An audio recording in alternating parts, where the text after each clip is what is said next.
विभिन्न देवताओं के संतोष के लिए कार्तिक स्नान की विधि तथा स्नान के लिए श्रेष्ठ तीर्थों का वर्णन। ब्रह्मा जी कहते हैं, कार्तिक का व्रत अश्विन शुक्ल पक्ष की दशमी से आरंभ करके कार्तिक शुक्ला दशमी को समाप्त करे, अथवा अश्विन की पूर्णिमा को आरंभ करके कार्तिक की पूर्णिमा को पूरा करे।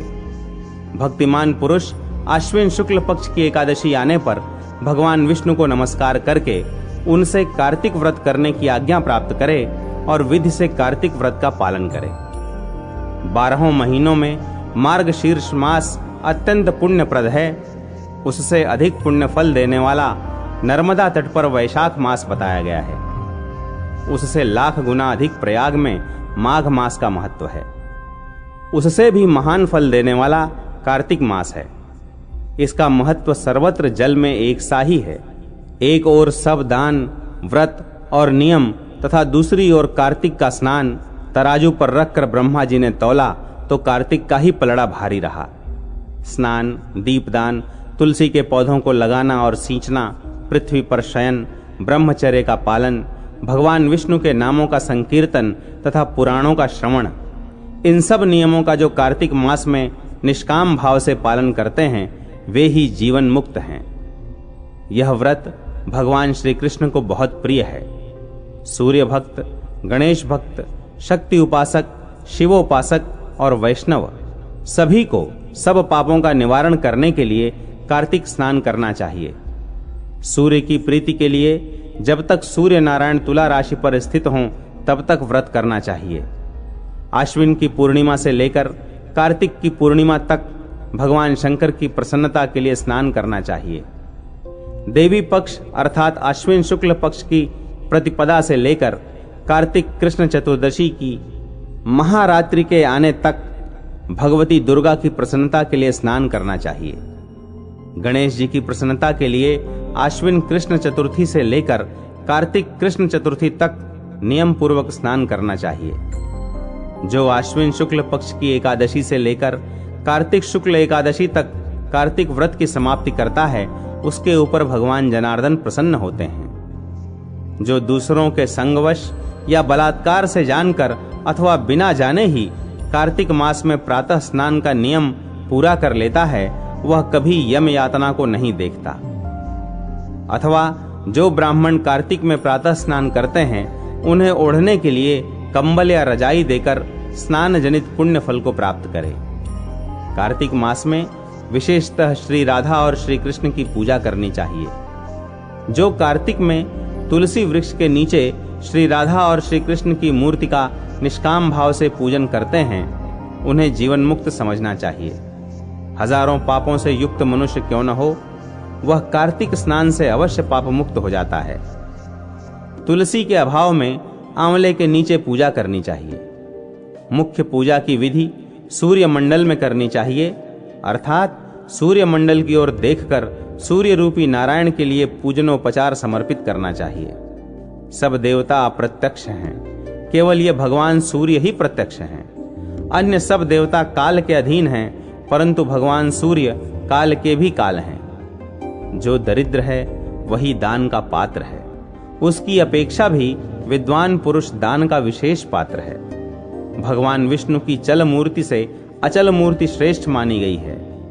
मूर्ति के अभाव में भगवत बुद्धि से पीपल अथवा वट की पूजा करनी चाहिए। पीपल भगवान विष्णु का और वट भगवान शंकर का स्वरूप है। शालिग्राम शिला के चक्र में सदा भगवान विष्णु का निवास है, इसलिए प्रयत्न पूर्वक शालिग्राम की पूजा करनी चाहिए। पलाश ब्रह्मा जी के अंश से उत्पन्न हुआ है। जो कार्तिक मास में उसके पत्तल में भोजन करता है वह भगवान विष्णु के लोक में जाता है। पीपल के रूप में साक्षात भगवान विष्णु विराजमान हैं, इसलिए कार्तिक में प्रयत्न पूर्वक उसका पूजन करना चाहिए। जो लोग कार्तिक मास में स्नान, जागरण, दीपदान और तुलसी वन की रक्षा करते हैं वे भगवान विष्णु के स्वरूप हैं। जो भगवान विष्णु के मंदिर में झाड़ू देकर स्वस्तिक आदि का मंगल चिन्ह बनाते और भगवान विष्णु की पूजा करते हैं वे जीवन मुक्त हैं। जब 2 घड़ी रात बाकी रहे तब तुलसी की मृत्तिका, वस्त्र और कलश लेकर जलाशय के समीप जाए। पैर धोकर गंगा आदि नदियों तथा विष्णु और शिव आदि देवताओं का स्मरण करे। फिर नाभि के बराबर जल में खड़ा होकर इस मंत्र को पढ़े। कार्तिकेयं करिष्यामि प्रातः स्नानं जनार्दन, प्रीत्यर्थ तव देवेश दामोदर मया सह। जनार्दन, देवेश्वर, दामोदर, लक्ष्मी सहित आपकी प्रसन्नता के लिए मैं कार्तिक में प्रातः स्नान करूंगा। तत्पश्चात गृहाणार्धम मया दत्तम राधया सहितो हरे, नमः कमलनाभाय नमस्ते जलशायिने, नमस्तेस्तु ऋषिकेश गृहाणार्धम नमोस्तुते। भगवान, आप श्री राधा के साथ मेरे दिए हुए इस अर्घ्य को स्वीकार करें। हरे, आप कमलनाभ को नमस्कार है। जल में शयन करने वाले आप नारायण को नमस्कार है। ऋषिकेश, यह अर्घ्य ग्रहण कीजिए, आपको बार बार नमस्कार है। मनुष्य किसी भी तीर्थ में स्नान करे, उसे गंगा का स्मरण अवश्य करना चाहिए। पहले मृत्तिका आदि से स्नान करके पावमानी ऋचाओं द्वारा अपने मस्तक पर अभिषेक करे। अघमर्षण और स्नानांग तर्पण करके पुरुष सूक्त से सिर पर जल छिड़के। उसके बाद बाहर आकर पुनः मस्तक पर तीर्थ का जल सींचे। फिर हाथ में तुलसी लेकर 3 बार आचमन करके पानी से बाहर धोती निचोड़े। वस्त्र निचोड़ने के पश्चात तिलक आदि करे। कार्तिक में जहां कहीं भी प्रत्येक जलाशय के जल में स्नान करना चाहिए। गर्म जल की अपेक्षा ठंडे जल में स्नान करने से 10 गुना पुण्य होता है। उससे 100 गुना पुण्य बाहरी कुएं के जल में स्नान करने से होता है। उससे अधिक पुण्य बावड़ी में और उससे भी अधिक पुण्य पोखरे में स्नान करने से होता है। उससे 10 गुना झरनों में और उससे भी अधिक पुण्य कार्तिक में नदी स्नान करने से होता है। उससे भी 10 गुना तीर्थ स्थान में बताया गया है। तीर्थ से 10 गुना पुण्य वहां होता है जहां 2 नदियों का संगम हो, और यदि कहीं 3 नदियों का संगम हो तब तो पुण्य की कोई सीमा ही नहीं है। सिंधु, कृष्णा, वेणी, यमुना, सरस्वती, गोदावरी, विपासा अर्थात व्यास, नर्मदा, तमसा, मही, कावेरी, सरयू, क्षिप्रा, चर्मण्वती अर्थात चंबल, बितस्ता अर्थात झेलम, वेदिका, शोणभद्र, वेत्रवती अर्थात बेतवा, अपराजिता, गंडकी, गोमती, पूर्णा, ब्रह्मपुत्रा, मानसरोवर, वाग्मती, शतद्रु अर्थात सतलज, ये तीर्थ कार्तिक में दुर्लभ हैं। सब स्थलों से अधिक आर्यावर्त अर्थात विंध्याचल और हिमालय के भीतर का प्रदेश उत्तर भारत पुण्यदायक है। उससे भी कोल्हापुरी श्रेष्ठ है। कोल्हापुरी से श्रेष्ठ विष्णुकांची और शिवकांची हैं। उससे श्रेष्ठ है अनंत सेन का निवास स्थान वराह क्षेत्र। वराह क्षेत्र से चक्र क्षेत्र और चक्र क्षेत्र से अधिक पुण्यमय मुक्तिक क्षेत्र है। उससे श्रेष्ठ अवंतीपुरी और अवंतीपुरी से श्रेष्ठ बदरिकाश्रम है। बदरिकाश्रम से अयोध्या, अयोध्या से गंगा द्वार, गंगा द्वार से कनखल और कनखल से भी श्रेष्ठ मथुरा है, क्योंकि कार्तिक में वहां स्वयं भगवान राधा कृष्ण स्नान करते हैं। मथुरा से भी श्रेष्ठ द्वारका है। जिन्होंने भगवान गोविंद में अपने चित्त को लगा रखा है, उनके लिए द्वारका सूर्य के समान पुण्य का प्रकाश करने वाली है। द्वारका से भी श्रेष्ठ भागीरथी हैं। वह भी जहां विंध्य पर्वत से मिलती हैं, वहां अधिक श्रेष्ठ हैं। उससे 10 गुना पुण्य तीर्थराज प्रयाग में होता है। उससे श्रेष्ठ काशी है, जिसके आश्रय से गंगा जी भी मनुष्यों के सब पापों का नाश करती हैं। काशी में पंचनद अर्थात पंचगंगा तीर्थ है, जो तीनों लोकों में विख्यात है। कार्तिक मास आने पर रौरव नरक में पड़े हुए पितर भी चिल्लाते हैं कि क्या हमारे वंश में कोई ऐसा भाग्यवान पैदा होगा जो पंचगंगा में जाकर हमारे लिए नरक से उद्धार करने वाला तर्पण करेगा। लाखों पाप करके भी मनुष्य यदि पंचगंगा में नहाकर विंदु माधव जी की पूजा करे तो उसके सभी पाप तत्काल नष्ट हो जाते हैं।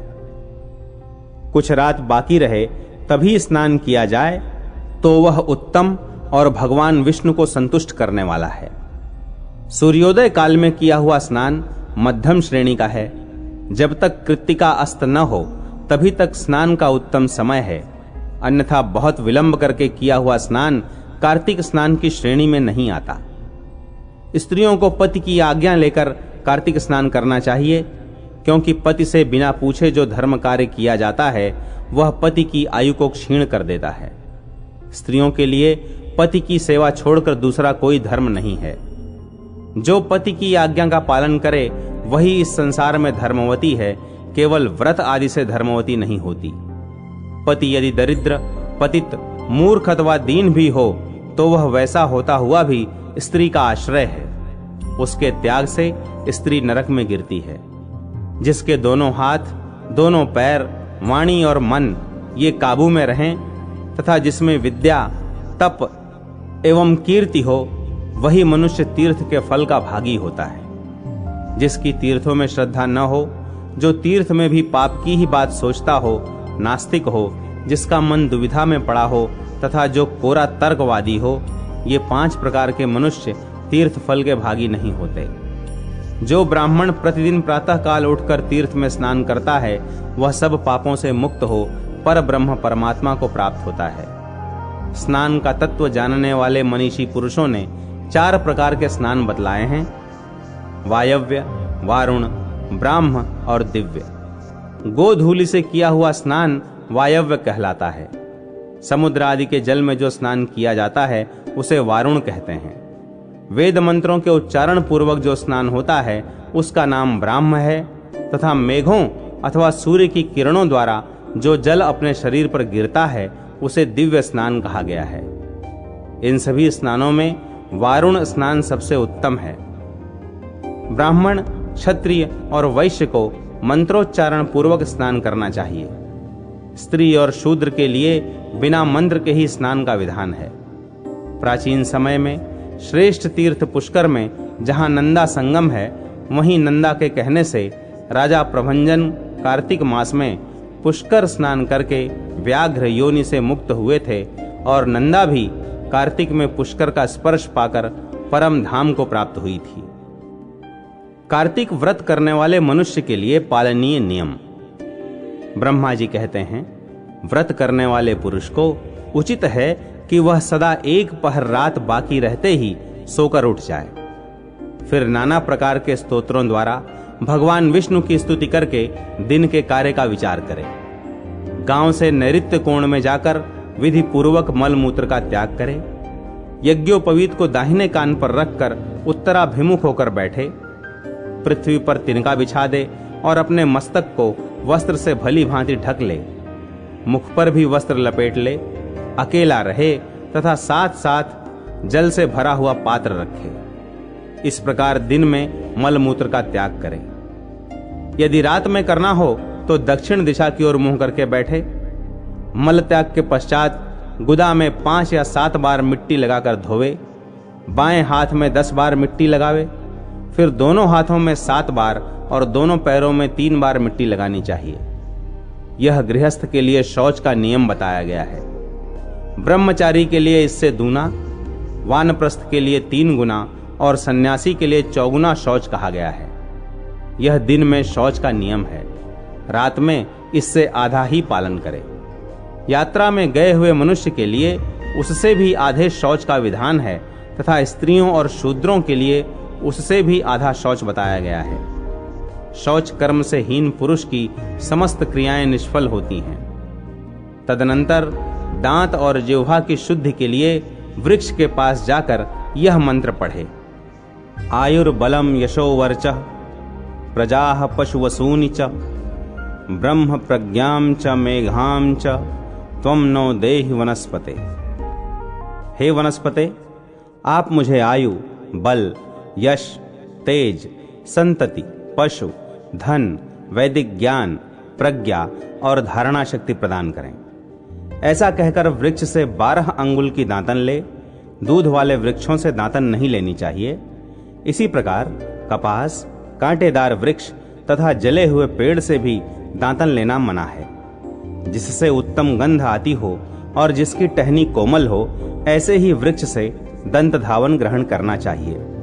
उपवास के दिन, नवमी और षष्ठी तिथि को, श्राद्ध के दिन, रविवार को, ग्रहण में प्रतिपदा को तथा अमावस्या को भी काष्ठ से दांतन नहीं करनी चाहिए। जिस दिन दांतन का विधान नहीं है उस दिन 12 कुल्ले कर लेने चाहिए। विधि पूर्वक दांतों को शुद्ध करके मुंह को जल से धो डाले और भगवान विष्णु के नामों का उच्चारण करते हुए 2 घड़ी रात रहते ही स्नान के लिए जलाशय पर जाए। कार्तिक के व्रत का पालन करने वाला पुरुष विधि से स्नान करे, फिर धोती निचोड़कर अपनी रुचि के अनुसार तिलक करे। तत्पश्चात अपनी शाखा के अनुकूल आह्निक सूत्र की बताई हुई पद्धति से संध्योपासन करे। जब तक सूर्योदय न हो जाए तब तक गायत्री मंत्र का जप करता रहे। यह रात्रि के अंत का कृत्य बताया गया है। अब दिन का कार्य बताया जाता है। संध्योपासना के अंत में विष्णु सहस्त्र नाम आदि का पाठ करे, फिर देवालय में आकर पूजन प्रारंभ करे। भगवत संबंधी पदों के गान, कीर्तन और नृत्य आदि कार्यों में दिन का प्रथम पहर व्यतीत करे।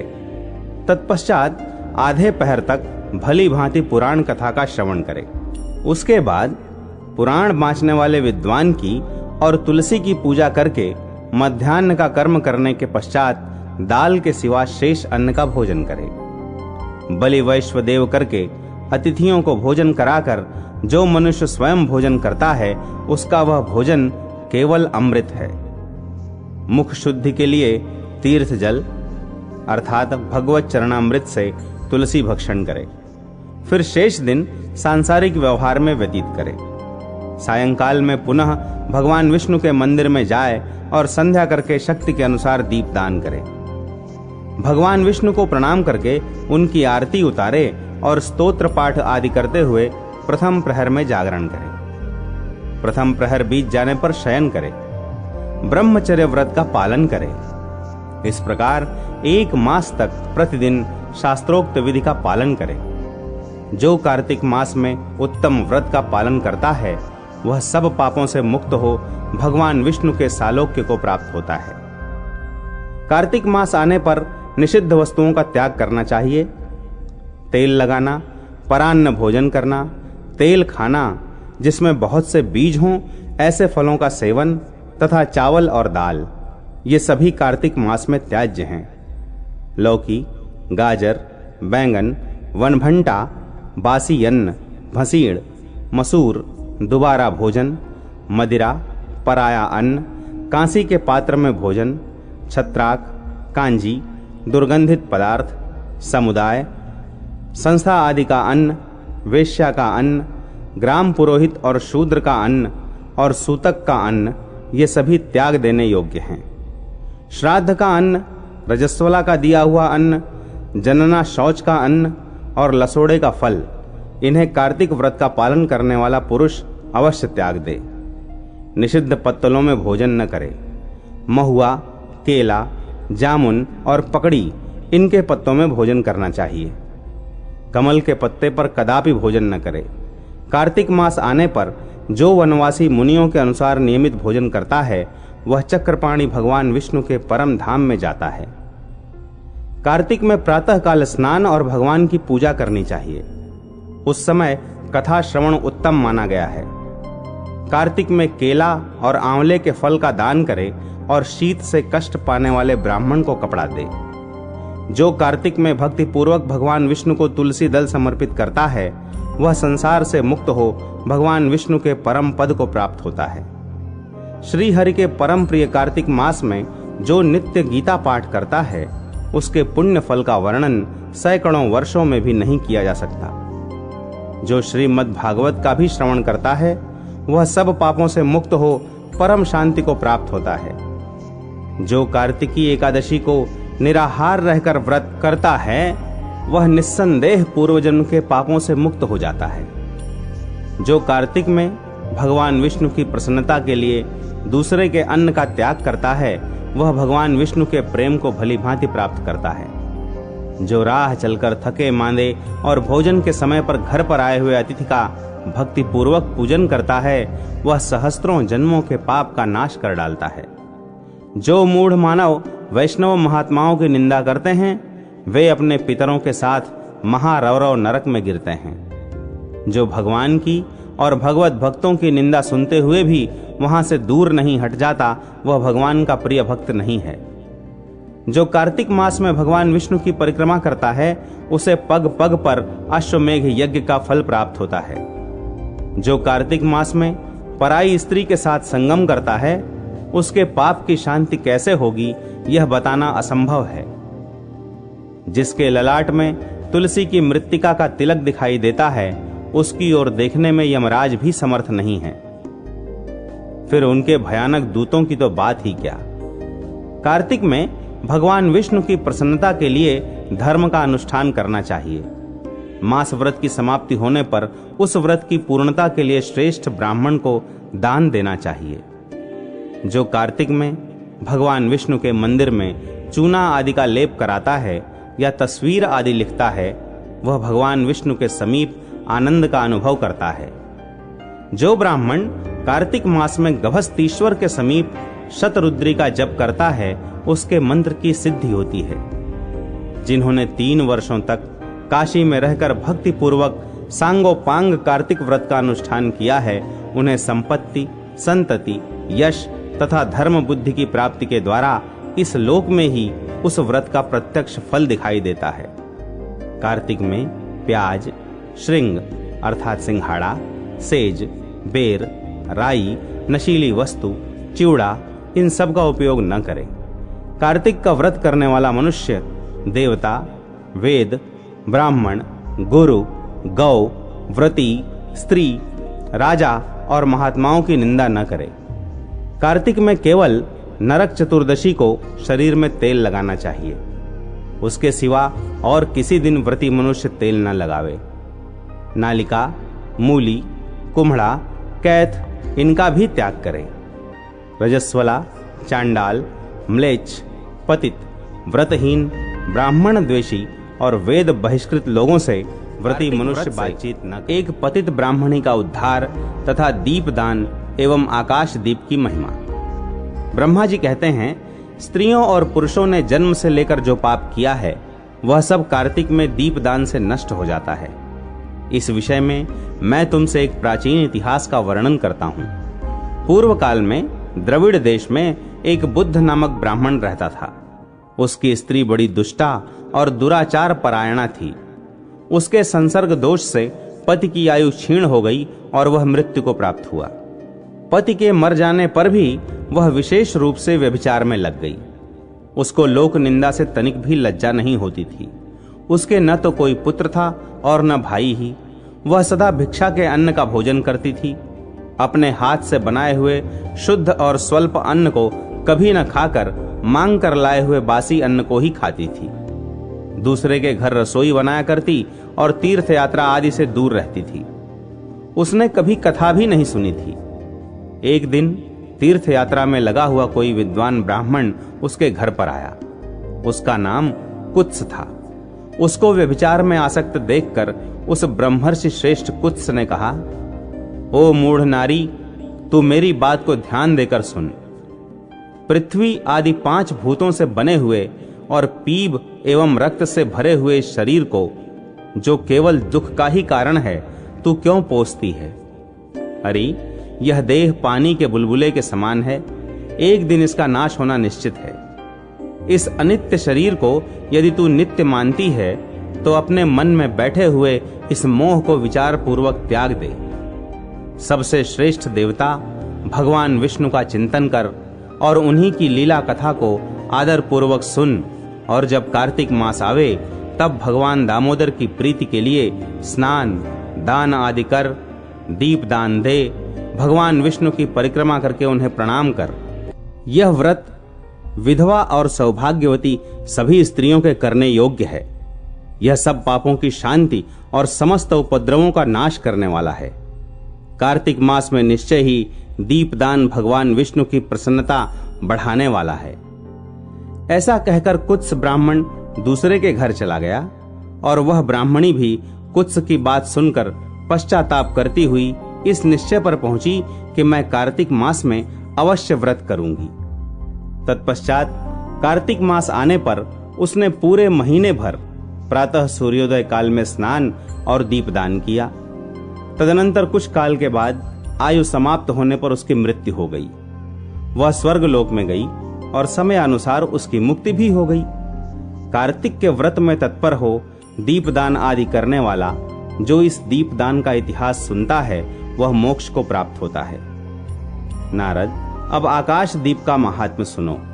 कार्तिक मास आने पर जो प्रातः स्नान में तत्पर हो आकाश दीप का दान करता है वह सब लोकों का स्वामी और सब संपत्तियों से संपन्न होकर इस लोक में सुख भोगता और अंत में मोक्ष को प्राप्त होता है।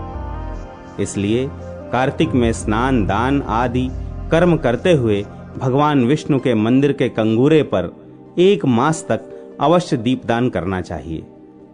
महाराज सुनंद ने चंद्र शर्मा ब्राह्मण के बताए अनुसार 1 मास तक विधि पूर्वक व्रत किया। वे कार्तिक में प्रतिदिन प्रातःकाल स्नान करके पवित्र होते और कोमल तुलसी दलों से भगवान विष्णु की पूजा करके रात में उनके लिए आकाश दीप देते थे। दीप देने के समय वे इस मंत्र का उच्चारण करते थे। दामोदराय विश्वाय विश्वरूपधराय च नमस्कृत्वा प्रदास्यामि व्योम दीपम हरिप्रियम। मैं सर्वस्व रूप एवं विश्व रूपधारी भगवान दामोदर को नमस्कार करके यह आकाश दीप देता हूं जो भगवान को परम प्रिय है। देवेश्वर, इस व्रत से आप में मेरी भक्ति बढ़े, इस भाव से प्रार्थना करके राजा सुनंद दीप दान करते थे। ब्राह्म मुहूर्त में उठकर वे पुनः आकाश दीप देते थे। उनका प्रातःकाल स्नान और भगवान विष्णु की पूजा का क्रम नियम पूर्वक चलता रहा।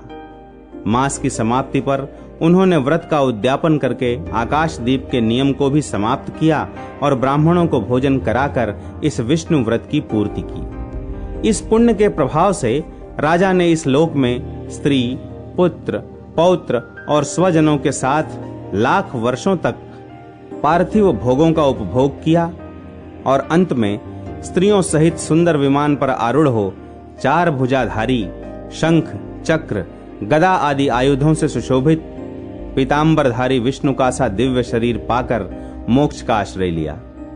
वे विष्णु लोक में भगवान विष्णु के ही समान सुख पूर्वक रहने लगे। अतः कार्तिक मास में दुर्लभ मनुष्य जन्म को पाकर भगवान विष्णु को प्रिय लगने वाले आकाश दीप का विधि पूर्वक दान देना चाहिए। जो संसार में भगवान विष्णु की प्रसन्नता के लिए आकाश दीप देते हैं वे कभी अत्यंत क्रूर मुख वाले यमराज का दर्शन नहीं करते। एकादशी से, तुला राशि के सूर्य से अथवा पूर्णिमा से लक्ष्मी सहित भगवान विष्णु की प्रसन्नता के लिए आकाश दीप प्रारंभ करना चाहिए। नमः पितृभ्यः प्रेतेभ्यो नमो धर्माय विष्णवे नमो यमाय रुद्राय कांतारपतये नमः। पितरों को नमस्कार है, प्रेतों को नमस्कार है, धर्म स्वरूप विष्णु को नमस्कार है, यमराज को नमस्कार है तथा दुर्गम पथ में रक्षा करने वाले भगवान रुद्र को नमस्कार है।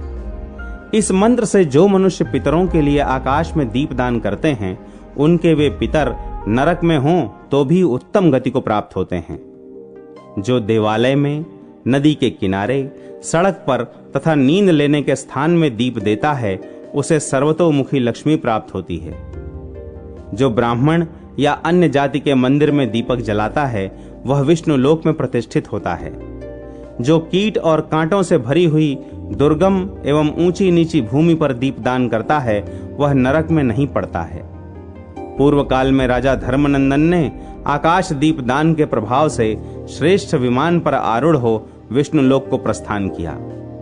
जो कार्तिक मास में हरिबोधिनी एकादशी को भगवान विष्णु के आगे कपूर का दीपक जलाता है उसके कुल में उत्पन्न हुए सभी मनुष्य भगवान विष्णु के प्रिय भक्त होते और अंत में मोक्ष प्राप्त करते हैं। पूर्व काल में कोई गोप अमावस्या तिथि को भगवान विष्णु के मंदिर में दीपक जलाकर तथा बार बार जय जय का उच्चारण करके राजराजेश्वर हो गया था। कार्तिक में तुलसी वृक्ष के आरोपण और पूजन आदि की महिमा।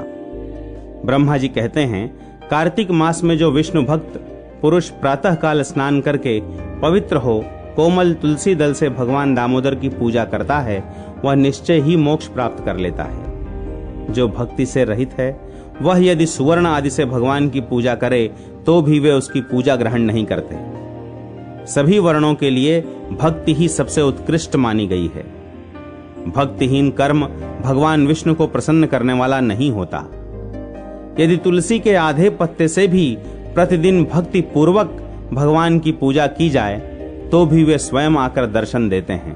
पूर्व काल में भक्त विष्णुदास भक्ति पूर्वक तुलसी पूजन से शीघ्र ही विष्णु धाम को चला गया और राजा चोल उसकी तुलना में गौण हो गए। अब तुलसी का महात्म्य सुनो। वह पाप का नाश और पुण्य की वृद्धि करने वाली है। अपनी लगाई हुई तुलसी जितना ही अपने मूल का विस्तार करती है उतने ही सहस्त्र युगों तक मनुष्य ब्रह्मलोक में प्रतिष्ठित होता है। यदि कोई तुलसी संयुक्त जल में स्नान करता है तो वह सब पापों से मुक्त हो भगवान विष्णु के लोक में आनंद का अनुभव करता है। महामुने, जो लगाने के लिए तुलसी का संग्रह करता और लगाकर तुलसी का वन तैयार कर देता है वह उतने से ही पाप मुक्त हो ब्रह्म भाव को प्राप्त होता है। जिसके घर में तुलसी का बगीचा विद्यमान है उसका वह घर तीर्थ के समान है, वहां यमराज के दूत नहीं जाते। तुलसी वन सब पापों को नष्ट करने वाला, पुण्यमय तथा अभीष्ट कामनाओं को देने वाला है। जो श्रेष्ठ मानव तुलसी का बगीचा लगाते हैं वे यमराज को नहीं देखते। जो मनुष्य तुलसी काष्ठ संयुक्त गंध धारण करता है क्रियमाण पाप उसके शरीर का स्पर्श नहीं करता। जहां तुलसी वन की छाया होती है वहीं पितरों की तृप्ति के लिए श्राद्ध करना चाहिए। जिसके मुख में, कान में और मस्तक पर तुलसी का पत्ता दिखाई देता है उसके ऊपर यमराज भी दृष्टि नहीं डाल सकते। फिर दूतों की तो बात ही क्या है। जो प्रतिदिन आदर पूर्वक तुलसी की महिमा सुनता है वह सब पापों से मुक्त हो ब्रह्मलोक को जाता है। पूर्व काल की बात है, काश्मीर देश में हरिमेघा और सुमेघा नामक दो ब्राह्मण थे जो भगवान विष्णु की भक्ति में संलग्न रहते थे। उनके हृदय में संपूर्ण प्राणियों के प्रति दया थी। वे सब तत्वों का यथार्थ मर्म समझने वाले थे। किसी समय वे दोनों श्रेष्ठ ब्राह्मण तीर्थ यात्रा के लिए चले। जाते जाते किसी दुर्गम वन में वे परिश्रम से व्याकुल हो गए। वहां उन्होंने एक स्थान पर तुलसी का वन देखा।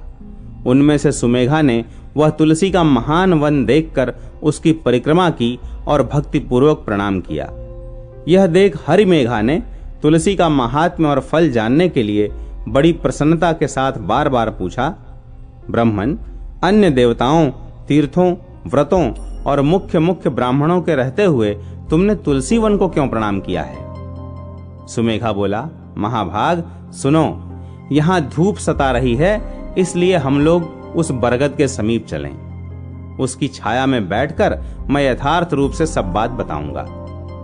वहां विश्राम करके सुमेघा ने हरिमेघा से कहा, विप्रवर, पूर्व काल में दुर्वासा के शाप से जब इंद्र का ऐश्वर्य छिन गया था उस समय ब्रह्मा आदि देवताओं और असुरों ने मिलकर क्षीर सागर का मंथन किया।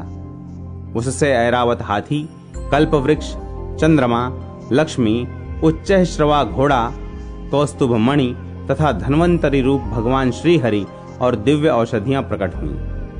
तदनंतर अजरता और अमरता प्रदान करने वाले उस अमृत कलश को दोनों हाथों में लिए हुए श्री विष्णु बड़े हर्ष को प्राप्त हुए। उनके नेत्रों से आनंदाश्रु की कुछ बूंदें उस अमृत के ऊपर गिरीं। उनसे तत्काल ही मंडलाकार तुलसी उत्पन्न हुई। इस प्रकार वहां प्रकट हुई लक्ष्मी तथा तुलसी को ब्रह्मा आदि देवताओं ने श्री हरि की सेवा में समर्पित किया और भगवान ने उन्हें ग्रहण कर लिया।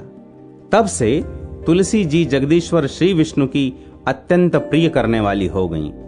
संपूर्ण देवता भगवत प्रिया तुलसी की श्री विष्णु के समान ही पूजा करते हैं। भगवान नारायण संसार के रक्षक हैं और तुलसी उनकी प्रियतमा है, इसलिए मैंने उन्हें प्रणाम किया है। सुमेघा इस प्रकार कह ही रहे थे कि सूर्य के समान अत्यंत तेजस्वी एक विशाल विमान उनके निकट ही दिखाई दिया। उन दोनों के आगे ही वह बरगद का वृक्ष गिर पड़ा और उससे दो दिव्य पुरुष निकले जो अपने तेज से सूर्य के समान संपूर्ण दिशाओं को प्रकाशित कर रहे थे। उन दोनों ने हरिमेघा और सुमेघा को प्रणाम किया। उन्हें देखकर वे दोनों ब्राह्मण भय से विह्वल हो गए और आश्चर्यचकित होकर बोले, आप दोनों कौन हैं? देवताओं के समान आपका सर्व मंगलमय स्वरूप है। आप नूतन मंदार की माला धारण किए कोई देवता प्रतीत हो रहे हैं। उन दोनों के इस प्रकार पूछने पर वृक्ष से निकले हुए पुरुष बोले, विप्रवरो, आप दोनों ही हमारे माता पिता और गुरु हैं, बंधु आदि भी आप ही दोनों हैं। इतना कहकर उनमें से जो ज्येष्ठ था वह बोला, मेरा नाम आस्तिक है, मैं देवलोक का निवासी हूं। एक दिन मैं नंदनवन में एक पर्वत पर क्रीड़ा करने के लिए गया। वहां देवांगनाओं ने मेरे साथ इच्छानुसार विहार किया। उस समय युवतियों के मोती और बेला के हार तपस्या करते हुए लोमश मुनि के ऊपर गिर पड़े। वह सब देखकर मुनि को बड़ा क्रोध हुआ। उन्होंने सोचा, स्त्रियां तो परतंत्र होती हैं, अतः यह उनका अपराध नहीं है। यह दुराचारी आस्तिक ही शाप पाने योग्य है। ऐसा निश्चय करके उन्होंने मुझे शाप दिया, अरे तू ब्रह्म राक्षस होकर बरगद के वृक्ष पर निवास कर। फिर मैंने विनय पूर्वक जब उन्हें प्रसन्न किया, तब उन्होंने इस शाप से मुक्त होने की अवधि भी निश्चित कर दी। जब तू किसी ब्राह्मण के मुख से भगवान विष्णु का नाम और तुलसी दल की महिमा सुनेगा, तब तत्काल तुझे उत्तम मोक्ष प्राप्त होगा। इस प्रकार मुनि का शाप पाकर मैं चिरकाल से अत्यंत दुखी हो इस वट वृक्ष पर निवास करता था। आज दैववश आप दोनों के दर्शन से मुझे निश्चय ही ब्राह्मण के शाप से छुटकारा मिल गया। अब मेरे इस दूसरे साथी की कथा सुनिए। ये पहले एक श्रेष्ठ मुनि थे और सदा गुरु की सेवा में ही लगे रहते थे। एक समय गुरु की आज्ञा का उल्लंघन करके ये ब्रह्म राक्षस भाव को प्राप्त हो गए, किंतु आपके प्रसाद से इस समय इनकी भी ब्राह्मण के शाप से मुक्ति हो गई। आप दोनों ने तीर्थ यात्रा का फल तो यहीं साध लिया। ऐसा कहकर वे दोनों उन श्रेष्ठ ब्राह्मणों को बार बार प्रणाम करके उनकी आज्ञा ले प्रसन्नता पूर्वक दिव्य धाम को गए। तत्पश्चात वे दोनों श्रेष्ठ मुनि परस्पर पुण्यमयी तुलसी की प्रशंसा करते हुए तीर्थ यात्रा के लिए चल दिए। इसलिए भगवान विष्णु को प्रसन्नता देने वाले इस कार्तिक मास में तुलसी की पूजा अवश्य करनी चाहिए। दीपावली तक के उत्सव कृत्य का वर्णन। ब्रह्मा जी कहते हैं, कार्तिक कृष्णा त्रयोदशी को प्रातः काल दंत धावन करके स्नान करे और त्रिरात्रि व्रत का नियम लेकर भगवान गोविंद के भजन में तत्पर रहे तथा इस व्रत के अंत में गोवर्धनोत्सव मनावे। त्रयोदशी 3 मुहूर्त से अधिक हो तो वह इस व्रत में ग्राह्य है। पर तिथि से वेद होना दोष की बात नहीं है। कार्तिक के कृष्ण पक्ष में त्रयोदशी के प्रदोष काल में यमराज के लिए दीप और नैवेद्य समर्पित करे तो अपमृत्यु अर्थात अकाल मृत्यु या दुर्मरण का नाश होता है। एक दिन यमदूतों ने यमराज से कहा, प्रभो, ऐसे महोत्सव के अवसर पर जिस प्रकार जीव अपने जीवन से वियुक्त न हो, वह उपाय हमारे आगे वर्णन कीजिए। यमराज ने कहा, कार्तिक कृष्णा त्रयोदशी को प्रतिवर्ष प्रदोष काल में जो अपने घर के दरवाजे पर निम्नांकित मंत्र से उत्तम दीप देता है, वह अपमृत्यु को प्राप्त होने पर भी यहां ले आने योग्य नहीं है। वह मंत्र इस प्रकार है, मृत्युना पाश दंडाभ्याम कालेन च मया सह त्रयोदश्याम दीपदानात् सूर्यजः प्रियतामति। त्रयोदशी को दीपदान करने से मृत्यु, पाश, दंड, काल और लक्ष्मी के साथ सूर्यनंदन यम प्रसन्न हो। इस मंत्र से जो अपने द्वार पर उत्सव में दीपदान करता है, उसे अपमृत्यु का भय नहीं होता। दीपावली के पहले की चतुर्दशी को तेल मात्र में लक्ष्मी और जल मात्र में गंगा निवास करती हैं। जो उस दिन प्रातःकाल स्नान करता है, वह यमलोक नहीं देखता। नरक भय का नाश करने के लिए स्नान के बीच में अपामार्ग को मस्तक पर घुमावे। 3 बार मंत्र पढ़कर 3 ही बार घुमाना चाहिए। मंत्र इस प्रकार है, सीता लोष्ठ समायुक्त सकंटक दलान्वित हर पापम पामार्ग भ्राम्यमाणः पुनः पुनः। जोते हुए खेत के ढेले से युक्त और कंटक विशिष्ट पत्तों से सुशोभित अपामार्ग, तुम बार बार घुमाए जाने पर मेरे पापों को हर लो। ऐसा कहकर अपने सिर पर अपामार्ग घुमावे। स्नान करके भीगे वस्त्र से मृत्यु के पुत्र रूप 2 कुत्तों को दीप दान दे। उस समय यह मंत्र पढ़े, शुनकौ श्याम शवलौ भ्रातरौ यम सेवकौ तुष्टौ स्याताम चतुर्दश्याम दीपदानेन मृत्युजौ। काले और चितकबरे रंग के 2 श्वान जो मृत्यु के पुत्र यमराज के सेवक तथा परस्पर भाई हैं, चतुर्दशी को दीपदान करने से मुझ पर प्रसन्न हों। फिर स्नानांग तर्पण करने के पश्चात 14 यमों का तर्पण करे, जिनके नाम मंत्र इस प्रकार हैं।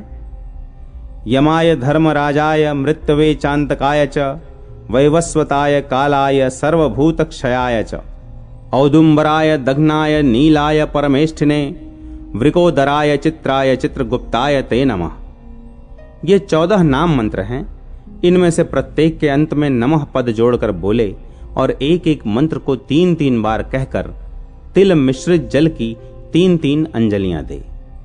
यमराज का तर्पण यज्ञोपवीति होकर अर्थात यज्ञोपवीत को बाएं कंधे पर रखकर अथवा प्राचीनावीति होकर यानी जनेऊ को दाहिने कंधे पर करके भी किया जा सकता है, क्योंकि यमराज देवता और पितर दोनों ही पदों पर स्थित हैं। अतः उनमें उभय रूपता है। जिसके पिता जीवित हों वह भी यम और भीष्म के लिए तर्पण कर सकता है। कार्तिक कृष्णा चतुर्दशी को यदि अमावस्या भी हो और उसमें स्वाति नक्षत्र का योग हो तो उसी दिन दीपावली होती है। उस दिन से आरंभ करके 3 दिनों तक दीपोत्सव करना चाहिए, क्योंकि एक समय राजा बलि ने भगवान से यह वर मांगा था कि मैंने छद्म से वामन रूप धारण करने वाले आपको भूमि दान दी है और आपने उसे 3 दिनों में 3 पगों द्वारा नाप लिया है। अतः आज से लेकर 3 दिनों तक प्रतिवर्ष पृथ्वी पर मेरा राज्य रहे। उस समय जो मनुष्य पृथ्वी पर दीपदान करें उनके घर में आपकी पत्नी लक्ष्मी स्थिर भाव से निवास करें। दैत्यराज बलि को भगवान विष्णु ने चतुर्दशी से लेकर 3 दिनों तक का राज्य दिया है, इसलिए इन 3 दिनों में यहां सर्वथा महोत्सव करना चाहिए। चतुर्दशी की रात्रि में देवी महारात्रि का प्रादुर्भाव हुआ है, अतः शक्ति पूजा परायण पुरुषों को चतुर्दशी का उत्सव अवश्य करना चाहिए। भगवान सूर्य के तुला राशि में स्थित होने पर चतुर्दशी और अमावस्या की संध्या के समय मनुष्य हाथ में उल्का लेकर पितरों को मार्ग प्रदर्शन करावें। कार्तिक मास में चतुर्दशी आदि 3 तिथियां दीपदान आदि के कार्यों में ग्रहण करने योग्य हैं। यदि ये 3 तिथियां संगम काल से पहले ही समाप्त हो जाती हों तो दीपदान आदि के कार्यों में इन्हें पूर्व तिथि से युक्त ही ग्रहण करना चाहिए। तदनंतर अमावस्या के प्रातः काल स्नान करके भक्ति पूर्वक देवताओं और पितरों की पूजा और उन्हें प्रणाम करें। फिर दही, दूध तथा घी आदि से पार्वण श्राद्ध करें। इस दिन बालकों और रोगियों के सिवा और किसी को दिन में भोजन नहीं करना चाहिए। प्रदोष के समय कल्याणमयी लक्ष्मी देवी का पूजन करें। उस दिन लक्ष्मी जी का सुख बढ़ाने के लिए जो उनके लिए कमल के फूलों की शैया बनाता है उसके घर को छोड़कर भगवती लक्ष्मी कहीं नहीं जाती। जावित्री, लवंग, इलायची और कपूर के साथ गाय के दूध को अच्छी तरह पकाकर उसमें आवश्यकता के अनुसार शक्कर देकर लड्डू बना ले तथा उन्हें महालक्ष्मी जी को अर्पण करे। पूजा के पश्चात लक्ष्मी जी की स्तुति इस प्रकार करनी चाहिए। दीपक की ज्योति में विराजमान महालक्ष्मी, तुम ज्योतिर्मयी हो। सूर्य, चंद्रमा, अग्नि, सुवर्ण और तारा आदि सभी ज्योतियों की ज्योति हो। तुम्हें नमस्कार है। कार्तिक की दीपावली के पवित्र दिन को इस भूतल पर और गौओं के गोष्ठ में जो लक्ष्मी शोभा पाती हैं वे सदा मेरे लिए वरदायिनी हों। इस प्रकार स्तुति करने के पश्चात प्रदोष काल में दीपदान करें।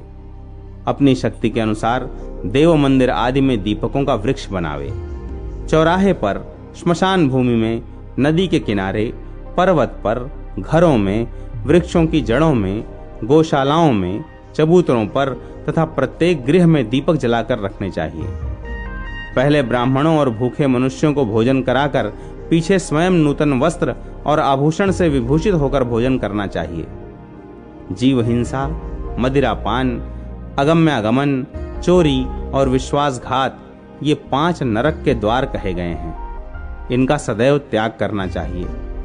तदनंतर आधी रात के समय नगर की शोभा देखने के लिए धीरे धीरे पैदल चले और उस समय का आनंदोत्सव देखकर अपने घर लौट आवे। कार्तिक शुक्ला प्रतिपदा और यम द्वितीया के कृत्य तथा बहन के घर में भोजन का महत्व। ब्रह्मा जी कहते हैं, तत्पश्चात प्रतिपद को आरती करके स्वयं सुंदर वस्त्राभूषणों से सुशोभित हो कथा, गायन, कीर्तन और दान आदि के द्वारा दिन को व्यतीत करे। इस दिन स्त्री और पुरुष सभी को तिल का तेल लगाकर स्नान करना चाहिए। इस प्रतिपदा को जो लोग तैल स्नान आदि पूर्वक पूजन करेंगे उनका वह सब कुछ अक्षय होगा। संसार में प्रतिपद तिथि प्रसिद्ध है, उसे पूर्व विद्या होने पर नहीं ग्रहण करना चाहिए। अमावस्या विद्ध प्रतिपदा में तैलाभ्यंग नहीं करना चाहिए, अन्यथा मनुष्य मृत्यु को प्राप्त होता है। यदि दूसरे दिन एक घड़ी भी अविद्या प्रतिपदा हो तो उत्सव आदि कार्यों में मनीषी पुरुषों को उसे ही ग्रहण करना चाहिए। दूसरे दिन यदि थोड़ी भी प्रतिपदा न हो तो पूर्व विद्या तिथि ही ग्रहण करनी चाहिए। उस दशा में वह दोष कारक नहीं होती है। जो मनुष्य उस तिथि में या उस शुभ दिन में जिस रूप से स्थित होता है उसी स्थिति में वह 1 वर्ष तक रहता है। इसलिए यदि सुंदर, दिव्य एवं उत्तम भोगों को भोगने की इच्छा हो तो उस दिन मंगलमय उत्सव अवश्य करे। प्रातः काल गोवर्धन की पूजा करे। उस समय गौओं को विभूषित करना चाहिए और उनसे बोझ ढोने या दुहने का काम नहीं लेना चाहिए। गोवर्धन पूजन के समय इस प्रकार प्रार्थना करनी चाहिए। गोवर्धन धराधार गोकुल त्राण कारक विष्णु बाहु कृतोच्छाय गवाम कोटि प्रदो भव। या लक्ष्मीर्लोकपालानां धेनुरूपेण संस्थिता घृतं वहति यज्ञार्थे मम पापम व्यपोहतु। अग्रतः सन्तु मे गावो गावो मे सन्तु पृष्ठतः गावो मे हृदये सन्तु गवाम मध्ये वसाम्यहम्। पृथ्वी को धारण करने वाले गोवर्धन, आप गोकुल की रक्षा करने वाले हैं। भगवान विष्णु ने अपनी भुजाओं से आपको ऊंचे उठाया था। आप मुझे कोटि गोदान देने वाले हों। लोकपालों की जो लक्ष्मी यहाँ धेनु रूप से विराज रही है और यज्ञ के लिए घृत का भार वहन करती है, वह मेरे पापों को दूर करे। गायें मेरे आगे हों, गायें मेरे पीछे हों, गायें मेरे हृदय में हों और मैं सदा गौओं के मध्य में निवास करूं। इस प्रकार गोवर्धन पूजा करके उत्तम भाव से देवताओं, सत्पुरुषों तथा साधारण मनुष्यों को संतुष्ट करे। अन्य लोगों को अन्न पान देकर और विद्वानों को संकल्प पूर्वक वस्त्र, तांबूल आदि के द्वारा प्रसन्न करे। कार्तिक शुक्ल पक्ष की यह प्रतिपदा तिथि वैष्णवी कही गई है। जो लोग सब प्रकार से सब मनुष्यों को आनंद देने वाले दीपोत्सव तथा शुभ के हेतुभूत बलिराज का पूजन करते हैं, वे दान, उपभोग, सुख और बुद्धि से संपन्न कुलों का हर्ष प्राप्त करते हैं और उनका संपूर्ण वर्ष आनंद से व्यतीत होता है। प्रतिपदा और अमावस्या के योग में गौओं की क्रीड़ा उत्तम मानी गई है। उस दिन गौओं को भोजन आदि से भली भांति पूजित करके अलंकारों से विभूषित करे और गाने बजाने आदि के साथ सबको नगर से बाहर ले जाए। वहां ले जाकर सबकी आरती उतारे। ऐसा करने से मनुष्य सब पापों से मुक्त हो जाता है। अब तुम मृत्युनाशक यम द्वितीया व्रत का वर्णन सुनो। द्वितीया तिथि को ब्राह्म मुहूर्त में उठकर मन ही मन अपने हित की बातों का चिंतन करे। तदनंतर शौच आदि से निवृत्त हो दंत धावन पूर्वक प्रातःकाल स्नान करे। फिर श्वेत वस्त्र, श्वेत पुष्पों की माला और श्वेत चंदन धारण करे। नित्य कर्म पूरा करके प्रसन्नता पूर्वक औदुंबर के वृक्ष के नीचे जाए। वहां उत्तम मंडल बनाकर उसमें अष्टदल कमल बनावे। तत्पश्चात उस औदुंबर मंडल में ब्रह्मा, विष्णु, शिव तथा वीणा पुस्तक धारिणी वरदायिनी सरस्वती देवी का स्वस्थ चित्त से आवाहन एवं पूजन करे। चंदन, अगरु, कस्तूरी, कुमकुम, पुष्प, धूप, नैवेद्य एवं नारियल आदि के द्वारा पूजन करके अपमृत्यु निवारण के लिए वेद वेदता ब्राह्मण को अलंकार सहित दूध देने वाली सवत्सा गाय दान करे। उस समय ब्राह्मण से इस प्रकार कहे, हे विप्र, मैं अपमृत्यु का निवारण करने के लिए संसार समुद्र से तारने वाली यह सीधी सादी गाय आपको दे रहा हूं। यदि गाय न मिल सके तो ब्राह्मण को भक्ति पूर्वक एक जोड़ा जूता ही अर्पण करे। तदनंतर पूजा समाप्त करके भगवान विष्णु में भक्ति रखते हुए अपने कुटुंब के श्रेष्ठ वयोवृद्ध पुरुषों को श्रद्धा भक्ति के साथ प्रणाम करे। फिर अनेक प्रकार के सुंदर फलों द्वारा अपने स्वजनों को तृप्त करे। उसके बाद अपनी सहोदरा बड़ी भगिनी के घर जाए और उसे भी भक्ति पूर्वक प्रणाम करते हुए कहे, सौभाग्यवती बहन, तुम कल्याणमयी हो। मैं अपने कल्याण के लिए तुम्हारे चरणार विंदों में प्रणाम करने के उद्देश्य से तुम्हारे घर आया हूं। ऐसा कहकर बहन को भगवत बुद्धि से प्रणाम करे। तब बहन भाई से यह उत्तम वचन कहे, भैया, आज मैं तुम्हें पाकर धन्य हो गई। आज सचमुच मैं मंगलमयी हूं। कुल दीपक, आज अपनी आयु वृद्धि के लिए तुम्हें मेरे घर में भोजन करना चाहिए। मेरे सहोदर भैया, पूर्व काल में इसी कार्तिक शुक्ला द्वितीया को यमुना जी ने अपने भाई यमराज को अपने ही घर पर भोजन कराया और उनका सत्कार किया था। उस दिन कर्म पाश में बंधे हुए नारकीय पापियों को भी यमराज छोड़ देते हैं, जिससे वे अपनी इच्छा के अनुसार घूमते हैं। इस तिथि में विद्वान पुरुष भी प्रायः अपने घर भोजन नहीं करते। बहन के ऐसा कहने पर व्रतवान पुरुष वस्त्र और आभूषणों से हर्ष पूर्वक उसका पूजन करे। बड़ी बहन को प्रणाम करके उसका आशीर्वाद ले। तत्पश्चात सभी बहनों को वस्त्र और आभूषण देकर संतुष्ट करे। अपनी सगी बहन न होने पर चाचा की पुत्री अथवा पिता की बहन के घर जाकर आदर पूर्वक भोजन करे। नारद, जो इस प्रकार यम द्वितीया का व्रत करता है वह अपमृत्यु से मुक्त हो पुत्र पौत्र आदि से संपन्न होता है और अंत में मोक्ष पाता है। ये सभी व्रत और नाना प्रकार के दान गृहस्थ के लिए ही योग्य हैं। व्रत में लगा हुआ जो पुरुष यम द्वितीया की इस कथा को सुनता है उसके सब पापों का नाश हो जाता है, ऐसा माधव का कथन है। कार्तिक शुक्ल की द्वितीया को यमुना जी में स्नान करने वाला पुरुष यमलोक का दर्शन नहीं करता। जिन्होंने यम द्वितीया के दिन अपनी सौभाग्यवती बहनों को वस्त्रदान आदि से संतुष्ट किया है, उन्हें 1 वर्ष तक कलह अथवा शत्रु भय का सामना नहीं करना पड़ता। उस तिथि को यमुना जी ने बहन के स्नेह से यमराज देव को भोजन कराया था, इसलिए उस दिन जो बहन के हाथ से भोजन करता है वह धन एवं उत्तम संपदा को प्राप्त होता है। राजाओं ने जिन कैदियों को कारागृह में डाल रखा हो उन्हें यम द्वितीया के दिन बहन के घर भोजन करने के लिए अवश्य भेजना चाहिए। वह भी न हो तो मौसी अथवा मामा की पुत्री को बहन माने अथवा गोत्र या कुटुंब के संबंध से किसी के साथ बहन का नाता जोड़ ले। सबके अभाव में किसी भी समान वर्ण की स्त्री को बहन मान ले और उसी का आदर करे। वह भी न मिल सके तो किसी गाय या नदी आदि को ही बहन बना ले। उसके भी अभाव में किसी जंगल झाड़ी को ही बहन मानकर वहां भोजन करे। यम द्वितीया को कभी भी अपने घर भोजन न करे। भाई के भोजन में वही द्वितीया ग्राह्य है जो दोपहर के बाद तक मौजूद रहे।